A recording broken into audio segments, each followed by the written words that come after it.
to Manage Self, Lead Others podcast, and my name is Nina Sunday, and I've got a fabulous guest today, someone I've met through the C-Suite network, Dr. Helen Turnbull.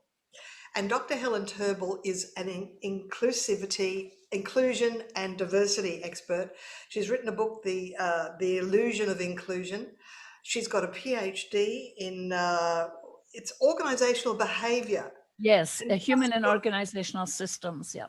And you've also got undergraduate degrees in psychology and sociology. And the other curious thing is you have taken tea with the Queen.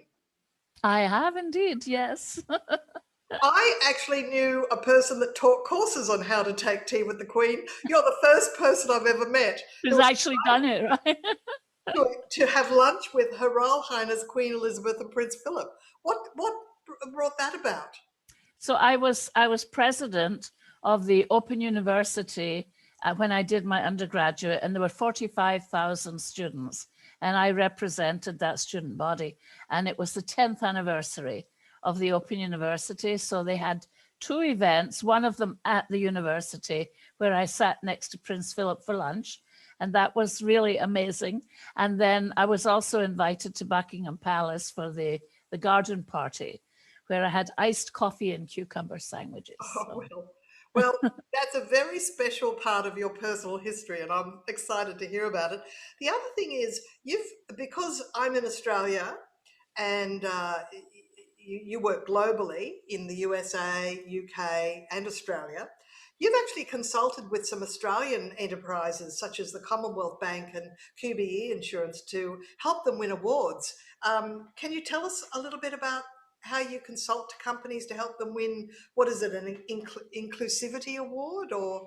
Well, yes, thank you, Nina. Actually, I spent about 3.5 to 4 years commuting from here to Australia to Sydney, working with Commonwealth Bank, with the Reserve Bank, with National Australia Bank, with Ernst & Young, QBE and GrainCorp. So a lot of different Australian companies. Commonwealth Bank used one of my 3 psychometric assessment tools called Cognizant, which measures unconscious bias. And they won the Catalyst Award, which is a major award on gender work. And it actually is based in the US, but it's global. And they won it in 2012 as a result of my work with them. And also QBE Insurance, where we put 450 of the top leaders through the same assessment tool. They won the ARI, the Australian Human Resource Institute Employer of the Year Award in, I believe, I want to say 2013 or 14. So I've got.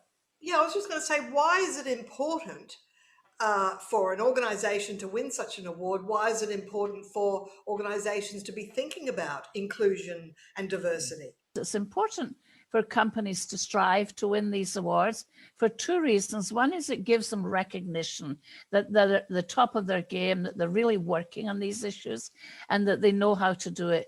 That allows them to be advisors and mentors to other companies. It's obviously good press, but the other issue is that the fact that they want to go for that inspires the leaders. So leaders like measurements, leaders like to say we're the best at this. And so when you win an award, that's certainly one of the prestige value of the Catalyst Award, then you're really making a statement about your sincerity to do this work. So really, any leader should be thinking about what award can our team strive for, because then it gives a secondary reason why they should lift their game, and it makes your job as leader that much easier. Yes. True genius, Dr. Helen. Thank you. Thank you. Now, is it in your book that you talk about the 3 immutable forces? Yes, I wrote a book. Well, it was published in 2015. Yeah. So I actually started it in 2014, and it's called The Illusion of Inclusion. And what I advocate is that there are 3 immutable forces around inclusion and 4 permeable forces. What I wanted to do was to capture in one place, namely the book, the idea that having an inclusive workplace is more work than it sounds. And so what I said was that there's three immutable forces. And what I mean by that is that there's three things that will never change. They are not going to go away, no matter how hard we work on them. And the first of these three is dominance. There is always going to be a dominant culture. And we know that in our relationships. If you just look individually, whether you're in a long-term relationship or short-term, you realize that at some point, one person in that relationship is in charge. They're the one making the decisions. The other person is deferring. And that shifts over time. And the same thing is true in organizations, and the same thing is true in society at large. Dominance will always be there. Who is dominant will not always be the same. And we are seeing worldwide the demographics changing. But the dynamic of dominance is really about power and privilege. So when we talk about different cultures, different genders, different race, gender identity, we have to look at how power and privilege plays out in that conversation. If you're a leader who's serious about this work, you need to understand the dynamics of dominance. You need to understand how your power and privilege is playing out, and you need to understand how it's impacting other people. The second immutable force is unconscious bias. You can learn about your unconscious biases, which I advocate people should, but you're never going to get rid of them. I did a TED talk in, I don't know what year it was, 2013, I think, where I talked about my unconscious bias towards female pilots. I had boarded a flight in Dallas, Texas, and it was I'll never forget it. It was 8:15 at night, and I looked in the pilot's cabin and realized there was a woman flying the plane, 757 back to Fort Lauderdale, and my stomach turned over, and I said, "Oh gosh, maybe I'll get off the flight and fly home tomorrow." And then I said, "No, hold on a minute, Helen. You're a diversity consultant. You're not meant to think like this." And I realized that bubbled to the surface and you didn't know it was there until it happened. it was absolutely stunning. But what I did realize in that moment was that my unconscious bias that I had not seen before was that competent airline pilots were tall, they were white, they were male, they had silver gray hair, preferably, and they looked like they were Air Force or Navy. Now, they could fly the plane. I wasn't sure that she could, right? But 15 years later, I was flying from Canberra to Sydney in a small Qantas commuter flight. And I was halfway to Sydney when a female voice came over the intercom and said, "Good afternoon, ladies and gentlemen. Thank you for flying Qantas. We will be arriving in Sydney shortly. It's a beautiful day, and thank you for flying with us." And I thought, there's a woman speaking. And I looked at the flight attendant, and she wasn't moving her mouth. And I suddenly realized I had a female pilot, and I forgot to check. And so there it is again, 15 years later, it revisited me. Now, thankfully, this time I didn't have the same silly reaction. But the point of my story really is that unconscious biases don't go away. They just kind of live somewhere in the back of your neck. And if you're not conscious of them, you really have to get them from the back of your neck to the edge of your shoulder so that you can spot them in your peripheral vision before you make decisions, before you speak up, before you open your mouth and say, "Excuse me, I'd like to get off this flight," that you really have to be aware of them. Yes, you don't know what's actually sitting in the back of, well, is it your lizard brain that is responding this way? It's like your survival brain. Right. Something triggers that. Yes, that's when you're. But if you know that there is such a thing as unconscious bias, you'll be able to name it. Yes, you can name it. The thing is, I know a lot about unconscious bias, but it doesn't stop it visiting me. And that's the piece that I wanted people to realize is I don't care how well you educated you are about this topic, it's still going to be there.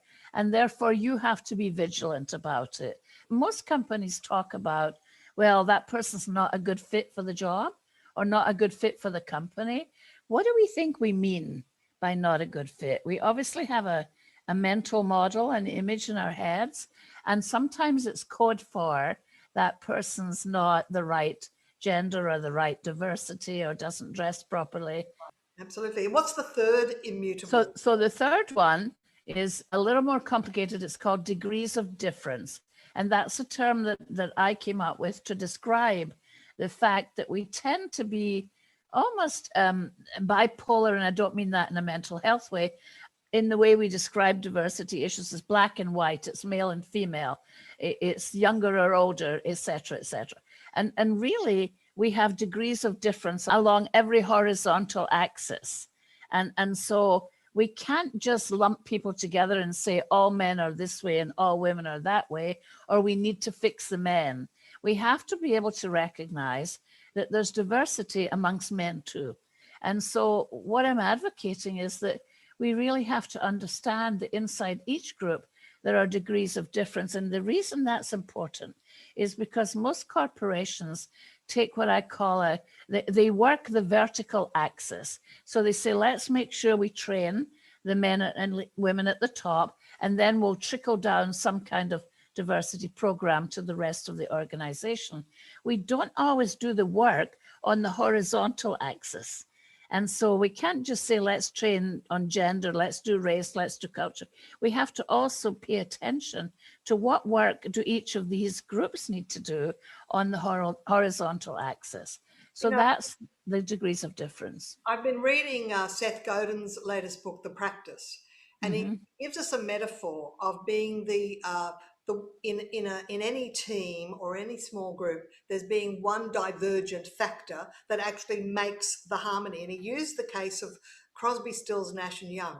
He said Neil Young's voice was very different to the rest, but had Neil Young not been part of it, when it was just Crosby, Stills, Nash, they had a certain homogeneous quality to it. But when Young joined it, it kind of took off. That was a perfect example of that metaphor of something that is different actually making making the whole better.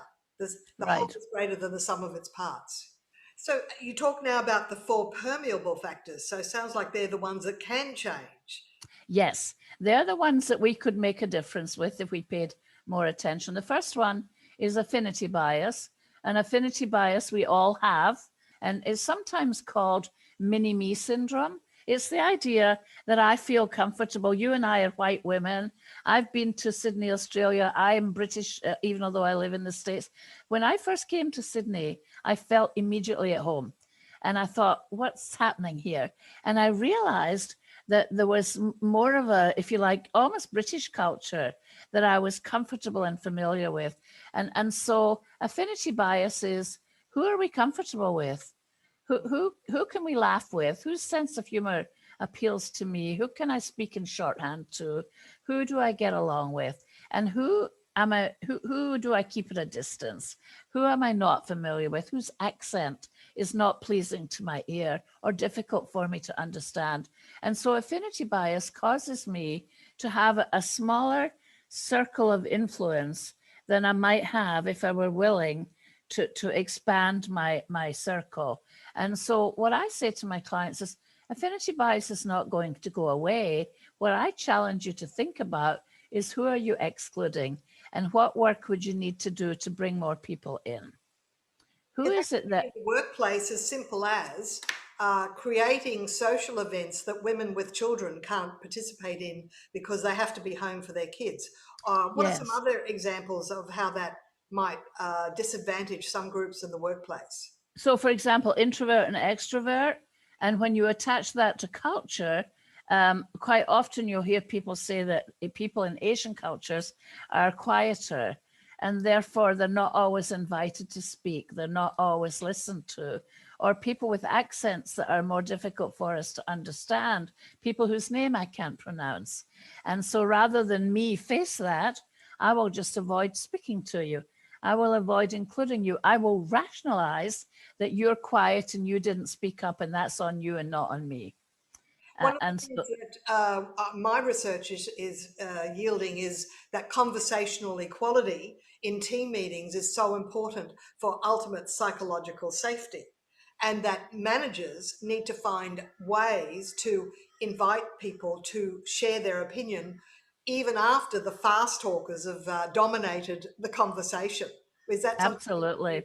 Yeah. One of the simple things that leaders can do, Nina, is to go around the room, even if it's a Zoom room, and ask each person to speak without interruption.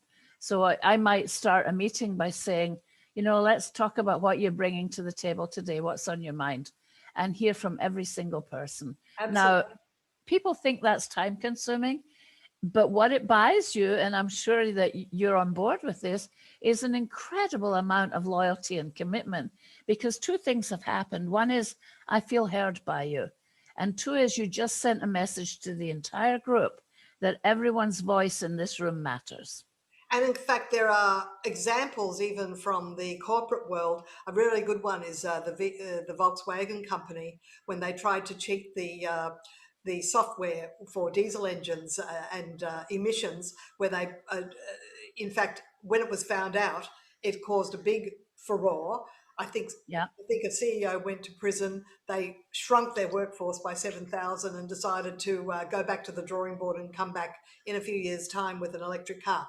And the interim CEO at the time who took over, Matthias Muller, was saying that engineers and project managers need to speak up. He didn't use the word groupthink, but effectively that's what it was. It's like the people that thought it was a great idea took over, dominated the conversation. The ones that were risk averse, they weren't listened to, or they didn't feel comfortable to speak up. Now, Right. that's a corporate disaster. And so this is where inclusion and diversity and encouraging people everybody to have an opinion becomes Yep. so important. Yeah. Absolutely. It's work. And then the second permeable force is assimilation. And assimilation is connected to, it's kind of the other side of the coin to the impact of affinity bias. What it means is that people who are not dominant are doing a lot in order to fit in. And so what do I have to do to assimilate, to fit in, to be acceptable? And that everyone is doing that to some degree. Deloitte University did a study a few years ago that they called Covering, and it's an excellent article. It talks about the fact that everybody, including straight white men, are doing something to fit into the corporate world. We all kind of put our professional face on and we go to work.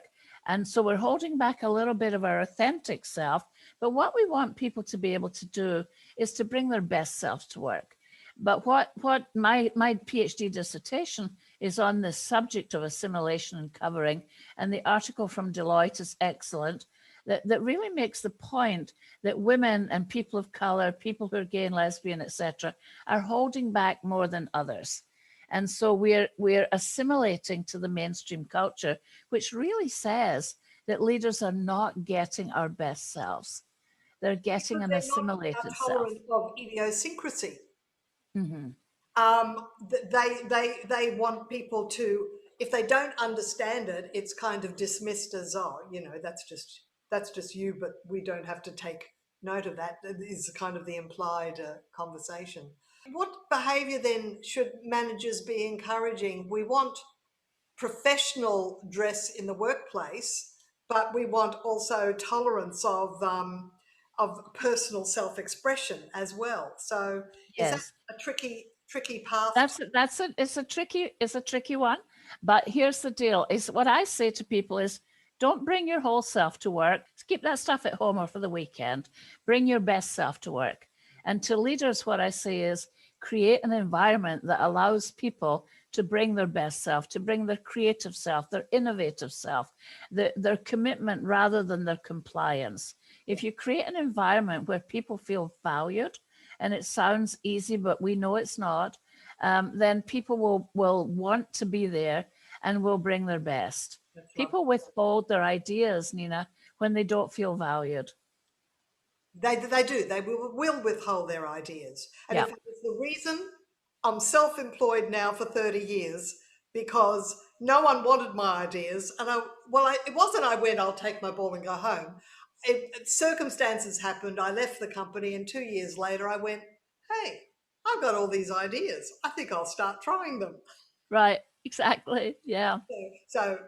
Yeah, you've got to listen to creative people and see if you see what, you know, which ideas will actually gel with the organization. And I think the Google company allows people to work 10% on their own projects that Mhm. ultimately become of that, applied within the company, but they give people a chance to express their creativity. Right, Yeah. right. Um, Yeah, so there are the more, third there are more permeable, permeable factors. I want to get through to them. right, the third one is political correctness. I think we all suffer from that. It's a very, I think it's really kind of an American phenomenon in a sense, but I do believe it happens worldwide. And it's the idea that we've become afraid to speak to each other across differences, that we're walking on eggshells.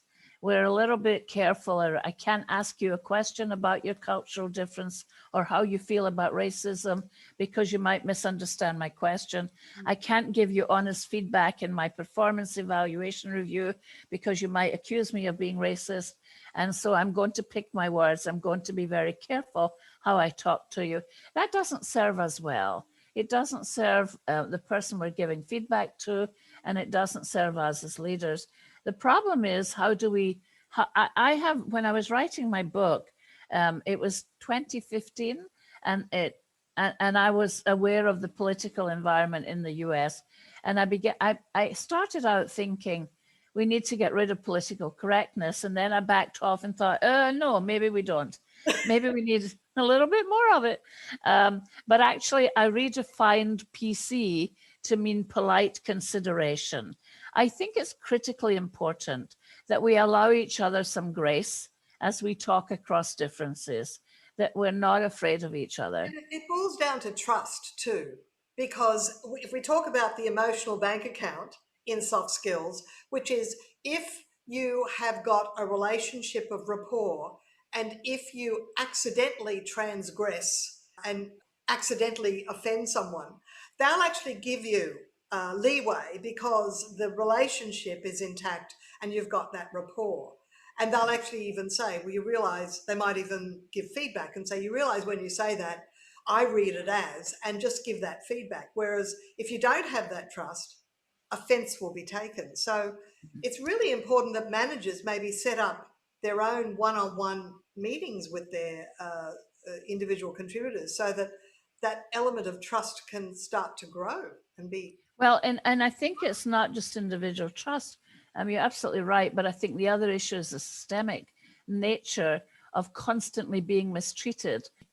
Now, Dr. Helen, what you're telling me suggests to me that there's a great opportunity for both experienced and aspiring managers to actually pick up the inclusion and diversity cause, and not so much to become a card carrying or a sign carrying member, but just to find opportunities to observe your own reactions, your own language, your own responses, and be willing to speak up about it if you see lack of inclusion happening at team meetings, for Mhm. example, and in fact become part of the solution to change enterprises to be more inclusive, because the very fact that you're going the extra mile or being conscientious to do a little bit extra in that realm means that you will be at the forefront of change that sounds like is inevitable.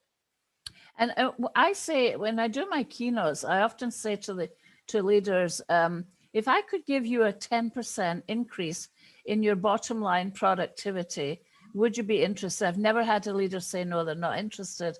And what I'm advocating is that if you figure out how to do inclusion properly, you will get more commitment instead of compliance. You will get more loyalty. You will get more creativity, and you will gain exponentially from having an inclusive work environment. In It's fact, that the important. earlier episode of this podcast is Michael McQueen talking about if the organisation focuses on purpose first, it ultimately increases their profitability. So by taking your eye off just the results ball and Mhm. looking at the culture ball, Mhm. which is, who was it said? Jack Welch. Uh, Culture eats results for breakfast.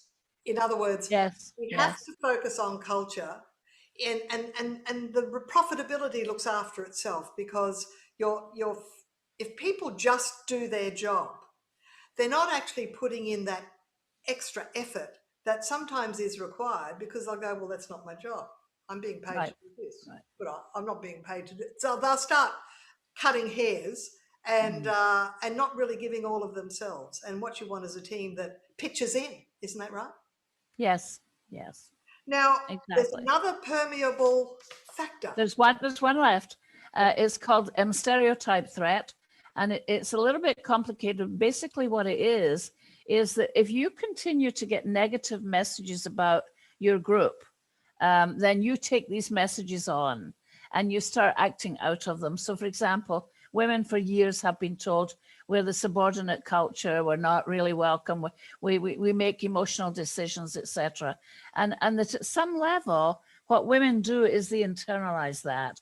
It's the internalized oppression that we take in the messages. Gay people, LGBTQI people do the same thing. They take on the negative messages that society puts on them. People of color do the same thing.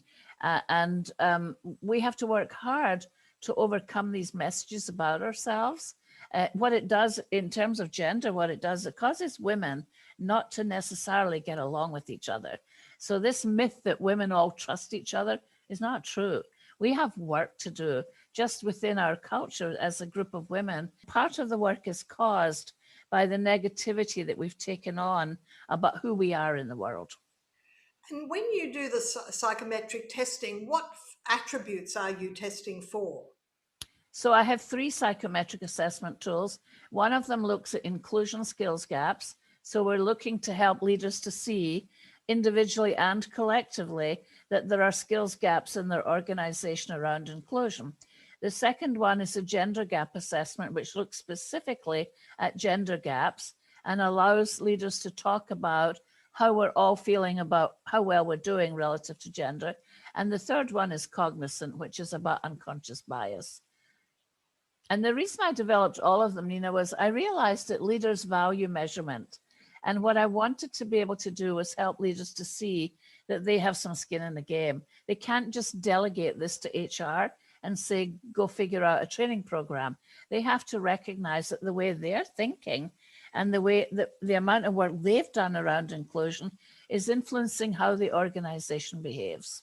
Is this are these tests that just the managers take, or is it something that the manager and the team take? The team takes as well, yes.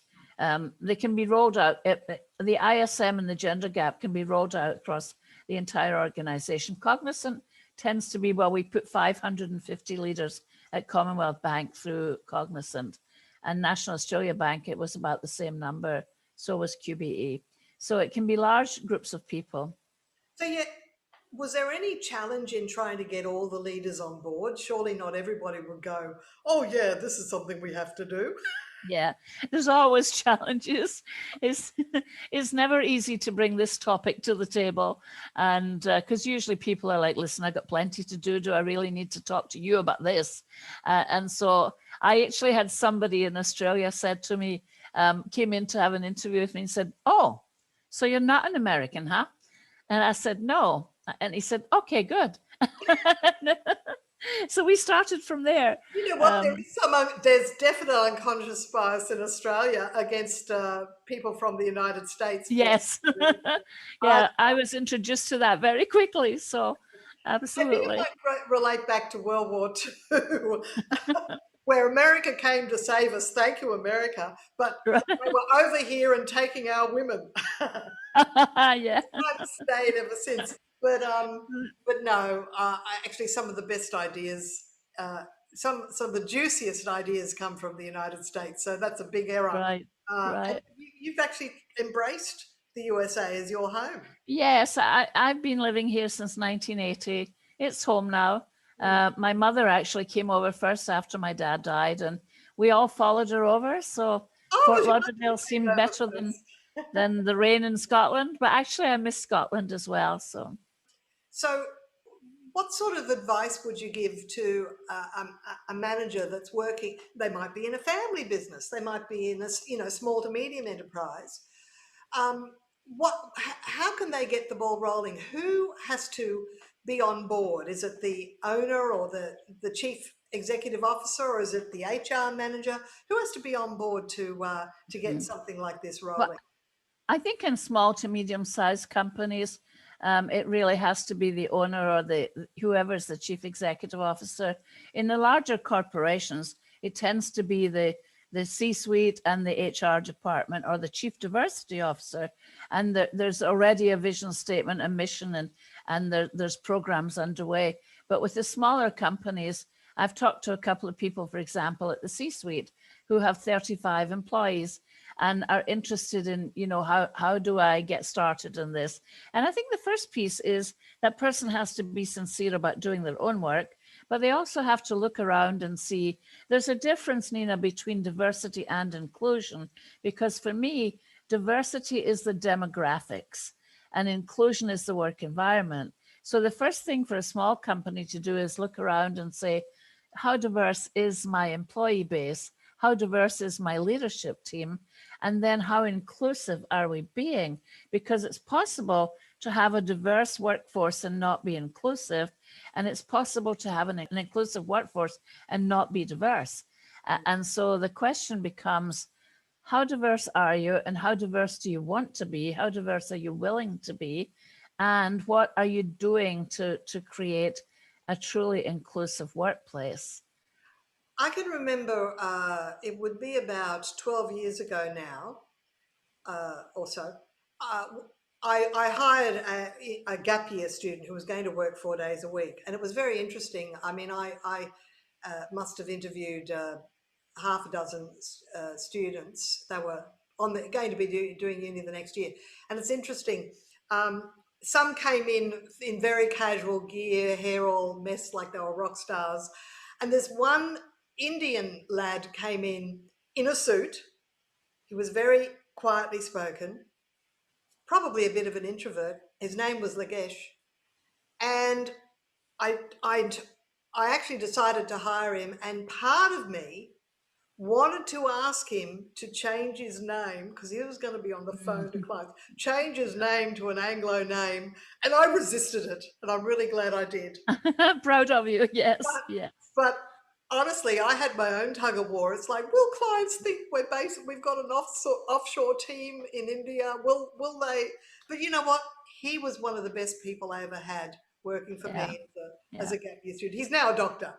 He's Right. a very fine doctor. So But I mean, I think your story there is an example of how we need to catch ourselves. That you caught yourself, it came from the back of your neck. I want him to change his name. And then you went, oh, maybe I shouldn't do that. That doesn't feel good. And that's the work that we have to do is how does our privilege show up? How does our entitlement show up, my only question now, after speaking with you, before that, we had another Asian. He was actually a graduate that wanted. He was going to be moving cities, so he didn't want a corporate job, and he was happy to take the job with us. And he was with us for about a year. He was Asian. He had an Asian name, but he called himself Sean. And Mm-hmm. I never said to him, "What's your real name? Why don't Yeah. we?" Why? I mean, that would have taken guts. I Yeah. was happy that he was Sean. So, Right. if truth be told, but really, if I was on the inclusion and diversity train, I would have said, "Let's use your real name," Mm-hmm. unless he says, "Oh no, that is my real name." That's his choice. Right. Or he says, I'm really comfortable with that now. I Yes. mean, I think but you raise a good point. I mean, if somebody says to me, I'm CJ, eventually I'll say, so what's your real name? And are you okay with CJ, or would you prefer that I call you your real name? So, And I'll tell you something, when I was at the ABC, well, I'm actually good with languages and I don't mind that. But my first supervisor was Jean Paul. But everybody called him GP. He said, just call me GP. I said, no, mm, Jean Paolo, that is your name. And I called him Jean Paolo from then on. I can't right. speak Italian, but I could at least speak his name with the accent. Yeah, yeah, exactly. Look, it's been fascinating talking with you, Dr. Helen. Just tell us the name of your book and where we can get it. So the book is called The Illusion of Inclusion, and you can get it on Amazon. That's probably the best place to access it. And as I say, it really is kind of a seminal work in terms of the way I approach this work. My work is very non-threatening, Nina. This can be hard work because, as you were saying earlier, people can come to it with a little bit of arms folded and resistance. And yet the way that I do the work is very inclusive, and people come away thinking, wow, Helen, you really made me think about things that I hadn't realized. So, and what's lovely, I can tell through the way you express these ideas, that you don't make people wrong for having got that little voice at the back of their head that they didn't even know was there, and that you're right, helping people bring it out onto their shoulder so that they can actually face it and go, is this attitude serving me? Is it right, serving my team? And is it serving the results for the organization? So I think we've got this, it's a bit of an old concept now, the triple bottom line, which is organizations can't just search for results, and managers can't, their job isn't just, what do the stats say about turnover and revenue and all of that. right. Culture now is part of a manager's role. And this Yes, seems to me to be a very, very important one. it is. And I think, as you said, what Jack Welch said is that, culture eats numbers for breakfast.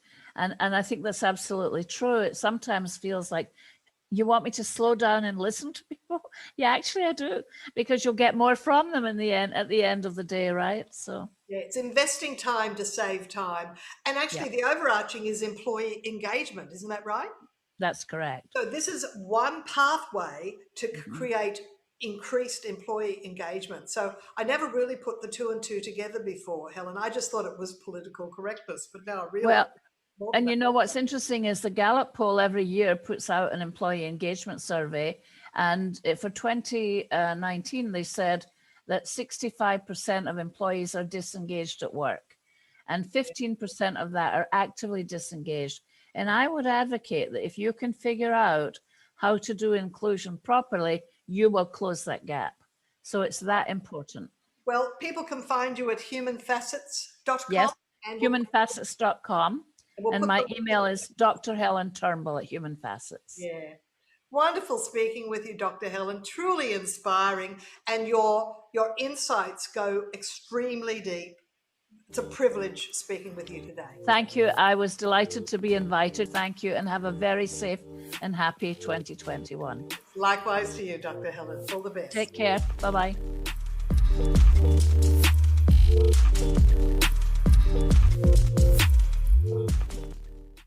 This podcast is a part of the C-Suite Radio Network. For more top business podcasts, visit c-suiteradio.com.